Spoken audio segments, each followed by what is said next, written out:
Madame, mademoiselle, monsieur, bonjour. En Lozère, aujourd'hui, j'ai décidé de faire mes premiers semis de tomates.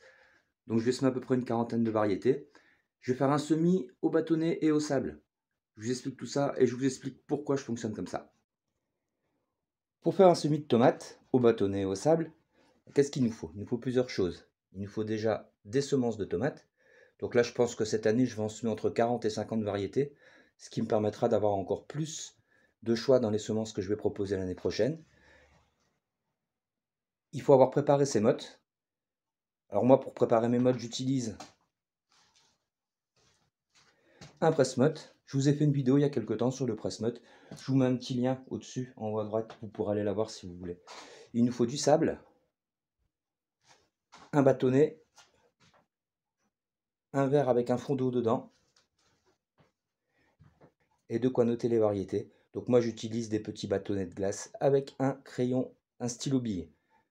Donc j'ai fait de quoi semer environ 300 pieds de tomates aujourd'hui. Allez, c'est parti, je vous explique comment je fonctionne et je vous explique pourquoi je fonctionne comme ça. Alors déjà, le semis au bâtonnet, vous allez voir, c'est une solution qui permet de semer une graine dans chaque trou.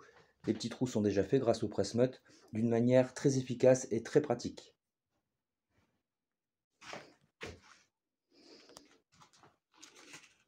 Donc là, on va semer de l'allemande dorée. Ah, j'ai oublié de vous dire, il faut aussi une petite soucoupe comme ça. Je vais mettre mes graines dans la soucoupe.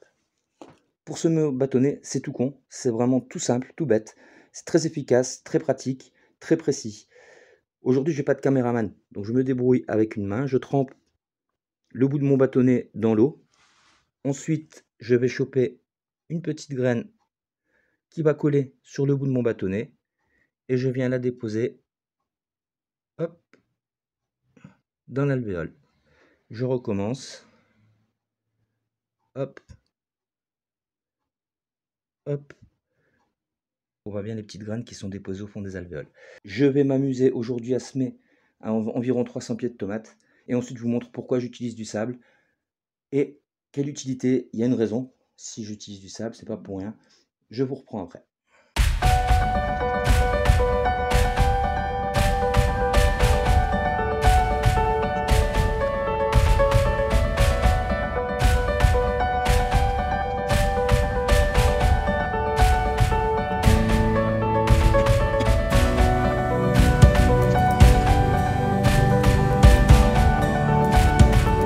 Voilà, semis de tomates fini pour aujourd'hui. Donc j'en ai semé 10 de chaque. Donc il y a des variétés issues de ma propre collection. Ça fait 3 ans, 4 ans pour certains que je récupère mes semences. C'est des semences qui ont vécu le mauvais temps de 2021. Je ne sais pas si vous vous souvenez, 2021 ici en Lozère. 15 août, 15 degrés. 14 juillet, 14 degrés. On a eu de la pluie tout le temps, donc elles ont vécu le mildiou. Elles ont tout attrapé le mildiou. Et elles ont vécu également l'année de la sécheresse, l'année dernière. Donc il y a plein de variétés qui sont pas mal du tout. Donc si vous voulez des graines, je vous invite à vous rendre sur mon Tipeee. Vous avez toute la liste des semences que je propose. Et moi, ça m'aide à avancer dans mon projet. Alors maintenant, c'est l'heure de mettre le sable. Pourquoi du sable? J'ai oublié de vous dire tout à l'heure, un tamis aussi, c'est mieux. Le sable pour deux raisons. Première raison, parce que ça permet au terreau de sécher un peu moins vite. Ça fait une couche au-dessus du terreau. Ça n'empêche pas les graines de passer à travers, il n'y a pas de souci. C'est du sable fin. Et en plus, ça évite les infestations avec la mouche du terreau. Moi, j'ai des problèmes de temps en temps avec la mouche du terreau. La mouche du terreau, c'est une toute petite mouche qui va pondre des larves dans le terreau. Et ces larves, elles vont se nourrir des racines des plantes. Donc, on se retrouve avec des plantes chétives qui poussent mal. Le fait de mettre du sable, c'est une manière écologique de se débarrasser de la mouche pas se débarrasser de la mouche du terreau. C'est une manière écologique d'empêcher la mouche du terreau d'aller pondre. Ou éventuellement, si elle arrive à pondre, ça permet d'empêcher aux larves de sortir et de se transformer en mouche. Ce qui veut dire que ça limite, ça empêche un petit peu, ça l'embête un petit peu, le fait de mettre du sable. Voilà pourquoi moi je couvre mes plants cette année avec du sable. Je vous montre comment je fonctionne, mais ça c'est pas bien compliqué. Je prends mon tamis, je mets du sable dedans.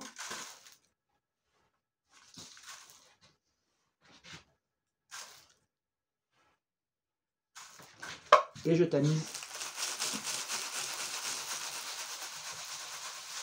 au-dessus de mes semis.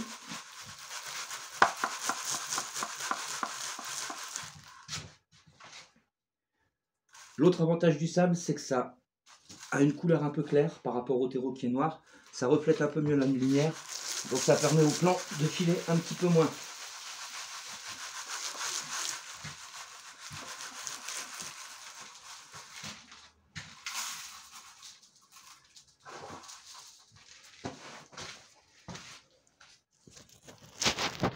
Mission accomplie. Donc là maintenant il n'y a plus qu'à nettoyer un petit peu hein, autour pour faire propre. Voilà, le sable est posé. Donc on prend son doigt, après on enlève un petit peu les excès de sable qui sont autour. Si on veut mettre les capuchons en plastique sur les bacs là.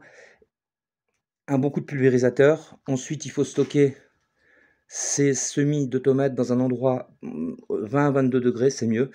Et ensuite elles vont germer, et une fois qu'elles ont germé, après elles craignent un peu moins le froid. Mais pour la germination, c'est important d'avoir une température quand même douce, entre 18 et 22 degrés on va dire. Bon, j'espère que cette vidéo vous aura plu, qu'elle vous aura été utile. J'en profite pour remercier bien sûr, comme d'habitude, tous les gens qui me soutiennent sur Tipeee, qui me soutiennent par rapport à l'achat de tisane, qui me soutiennent par rapport à l'achat de semences, parce que j'ai pas mal de semences sur mon Tipeee.